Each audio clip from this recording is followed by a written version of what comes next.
yung PIM, yung serbisyo po ng mga kababayan. Karaniwang nasa 2 hanggang 5,000 piso ang bayad sa mga babae. Ayon sa suspect, sa Facebook sila nakakausap ng mga tulad niya kapag may mga order na babae sa mga resort na pinagdadalhan nila ng mga babae. Birthday daw po, kailangan daw po ng banding. Tinext ako. Wala si Alex. Nakapunta po ako ng apat. Tapos sabi ko lang daw. Ngayon yung isa kaibigan ko naman sa akin. Nagkapunta po sa siya ng 5. Ala, Robby! Si Alex mo nilagay! Tinatakot pa raw ni Palcotelo ang mga babaeng tumatanggi sa ng customer. Pag hindi sila sumama, i-expose Alex, sila. saan ka? Balik ka muna sa mama. Balik ka muna sa mama. Picture mo na kayo mama mo. Kasabwat ang mga resort sa pagkakulong ng prostitusyon.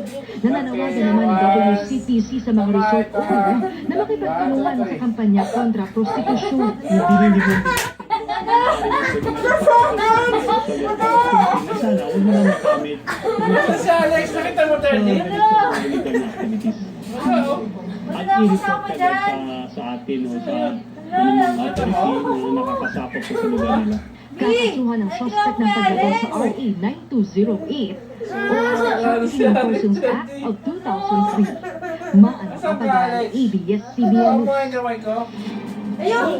Kalahating milyong piso pabuya ang nilaan ng pamahalaan para Di sa ba babalik ko? Territorial Drug Lord sa Central Visayas region Wala oh. na si Peter Nakikita mo Alex? Isa Nakikita po mo? ang nakalipas mula na paglabas ng Saan ka warrant ba? para Saan ka sa ba? Makati Ano City gawin ko? Regional Trial Nakikita Court mo? Branch 65 para sa kasong conspiracy to commit drug trafficking. Pero hanggang ngayon ay hindi pa rin natutuntun. Ay, si Alex! Ay! Tumawag sa'yo! Naranasan na rin ngayon ang malakas na ulan sa Ilocos Sur. Babalik natin po. Samantala, nakataas pa rin ang storm cyclone number 4 sa Cagayan, Northern Isabela, Apaya, at Abra. Ilang lugar din ang nasa ilalim ng signal number 3, 2 Parang hindi na kaya at 1, kabilang na Wala ang na, hindi Metro mo Manila. babalik to. At napanatili ang lakas ng bagyong Ongkong pero bumilis po ito. Ayon sa pag-asa, malaki ang tsansang maglandfall na ito sa Cagayan mamayang alas 2 o alas 3 ng madaling araw. Muli pong binalaan ng pag-asa ang mga nakatira sa coastal areas sa Hilagang Luzon laban sa storm surge. Alam niyo na kasi.